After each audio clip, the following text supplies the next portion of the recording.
Assalomu alaykum aziz obunachilar, ham Jiday, ham MP bo'lgan K8 avtomobiliga ideal holatda propan uстановка faqat full komplektda yig'ib beramiz biz. Yig'ilgan komplekt bilan bitta tanishtirib o'tadigan bo'lsak, xo'p, bu avtomobilimizga avvalambor Belorussiyaning balonini termometr trubkalari bilan ideal qilib 61 talik qo'ydik. Ko'pchilik bundan katta balonni qo'yaman deb o'ylar ekan. Yo'q, bundan kattasi sig'maydi. O'zi ahamiyat berib qo'ysa, zapaskan joyiga ideal holatda uстановка qildik.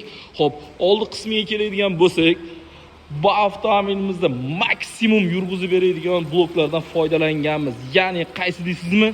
Albatta bizga Yevropa gazi kerak bo'ladi. Shu miyani bu joyga cho'k qilib joylashtirib qo'ydik.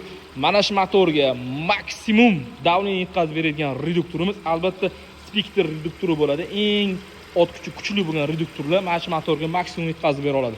Va farsunkalarni ideal qilib zavod holatda qo'ydik. Dakota farsunkalari ahamiyat berib qo'ysa, xudo xolasa bu bilan endi bemalol 400 dan oshiq kilometraj yurib o'tsa bo'ladi. Bu K8. Kimgadir shunaqa ishonchli, sifatli propan yoki metan xizmat kerak bo'lsa, olib kelaveringlar. Har qanday turdagi avtomobillarga sifatli holatda propan yoki metan uстановка qilib beramiz. Bu videoni barcha propan yoki metan qo'ymoqchi bo'lganlarga yuborib qo'ying. Sirdaryo Metan Gaz doim sizlarga sifatlisini taklif qiladi. Tanlovda adashmaymiz. Obuna bo'lishni unutmang.